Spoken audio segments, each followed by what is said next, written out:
ପିଲାମାନେ ଆଜି ଆମେ ସଂସ୍କୃତ ବହିର ଏକାଦଶ ପାଠ ଦ୍ୱିତୀୟ ବିଭକ୍ତି ବ୍ୟବହାରକୁ ପଢ଼ିବା। ପଶ୍ୟତୁ ଉଚ୍ଚୈ ପଠତୁ ଅର୍ଥ ଦେଖ ବଡ଼ ପାଟିରେ ପଢ଼। ମୁଁ ପଢ଼ୁଛି, ତୁମେମାନେ ମନ ଧ୍ୟାନ ଦେଇକି ଶୁଣ।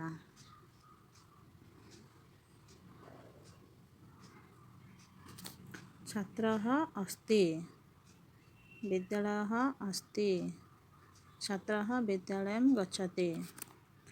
ଯୁବକः अस्ति, ମାପିକା अस्ति, ଯୁବକः ମାପିକାं ଧରति।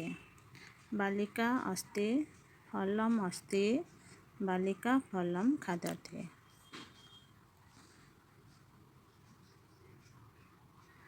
ମୁଁ ଆଉ ଥରେ ପଢ଼ି ଦେଉଛି, ଶୁଣ।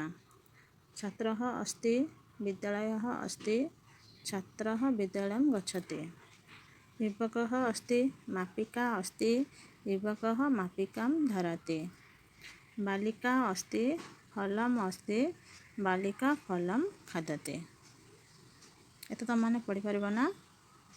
से कहला छात्रः अस्ति, छात्रटीए अच्छे। तापर आसला विद्यालयं अस्ति, विद्यालयटीए अच्छे। तापर आसला छात्रः विद्यालयं गच्छति, माने छात्रटी विद्यालय को जाउछे, छात्रटी विद्यालय को जाउछे। एबे आमे युवकः अस्ति कौन लिखा है? युवकः अस्ति माने युवकटीए अच्छे। तापर आसला मापिका अस्ति, मापिकाटीए बा स्केलटीए अच्छे। तापर आसला युवकः मापिकां धरति, कौन लिखा है? युवकः मापिकां धरति अर्थ युवकटी मापिका बा स्केलटी को धरिछे। तापर आसला बालिका अस्ति अर्थ बालिकाटीए अच्छे। फलम् अस्ति, फलटी अच्छे।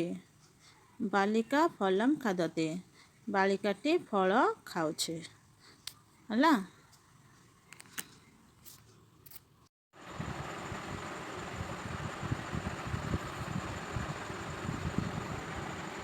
जनः ग्रन्थं पठति,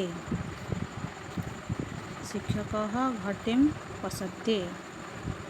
रमा विपणिं गच्छति, एषः पाठं स्मरति। सा श्लोकं गायति।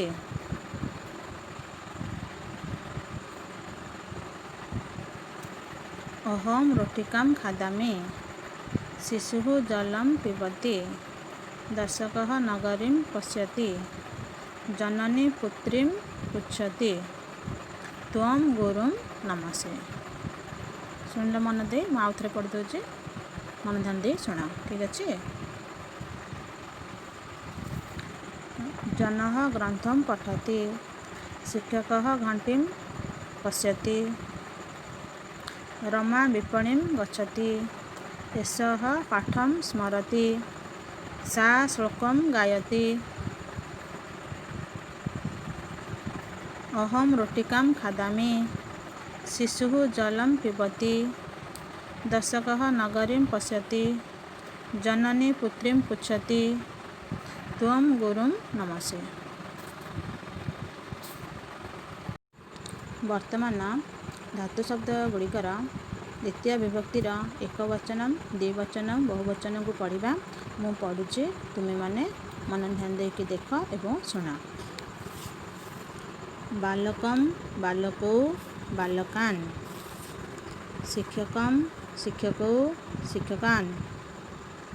मार्गं मार्गौ मार्गान्, कविं कवि कवीन्।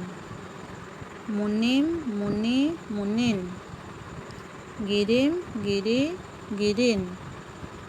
शिशुं शिशु शिशून्, पशुं पशु पशून्। तरुं तरु तरून्, पितरं पितरौ पितॄन्। भ्रातरं भ्रातरौ भ्रातॄन्, जामातरं जामातरौ जामातुरुं। दातारं दातारौ दातॄन्। लतां लते लताः, बालिकां बालिके बालिकाः। कवितां कविते कविताः। गतिं गति गतिः, भक्तिं भक्ति भक्तिः। मतिम मति मतिः, नदीम नदौ नदीः,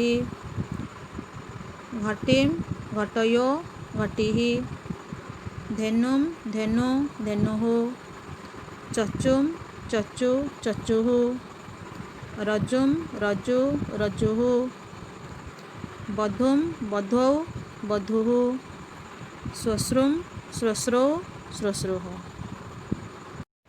आमे धातु शब्द गुड़िकर द्वितीय विभक्ति रूप को जानिले। तापर एबे आमे द्वितीय विभक्तिर उपरे 5टी क्वेश्चन अच्छे, आमे से क्वेश्चन को आलोचना करिबा। प्रथम देला देख, बालक शब्द से द्वितीय विभक्ति रूपम कथयतु। अर्थ है बालक शब्दर द्वितीय विभक्ति रूप को कहवा। ताले उत्तर कौन आसीबो? बालकम बालकौ बालकान। सेमती 2 नंबर आसला शिशु शब्द से द्वितीय विभक्ति रूपम कथयतु। तार्थ शिशु शब्दर द्वितीय विभक्ति रूप को कहवा। ताले कौन आसो उत्तर? शिशुम शिशु शिशुन। 3 नंबर आसला पितृ शब्द से द्वितीय विभक्ति रूपम कथयतु। अर्थ पितृ शब्दर द्वितीय विभक्ति रूपम कहवा। उत्तर आम कौन पाइले? पितरम पितरौ पितॄन्। 4 नंबर आसला लता शब्द से द्वितीय विभक्ति रूपम कथयतु। अर्थ लता शब्दर द्वितीय विभक्ति रूपम कहवा। ताले आम कौन जानले? लताम लते लता। सेमती लास्ट क्वेश्चन आसला नदी शब्द से द्वितीय विभक्ति रूपम कथयतु। अर्थ नदी शब्दर द्वितीय विभक्ति रूप को कहवा। ताले आमर उत्तर आसला नदीम नदौ नदीः। ताले बुझिपाल। वर्तमान तुम मैंने खातार लिखिनब।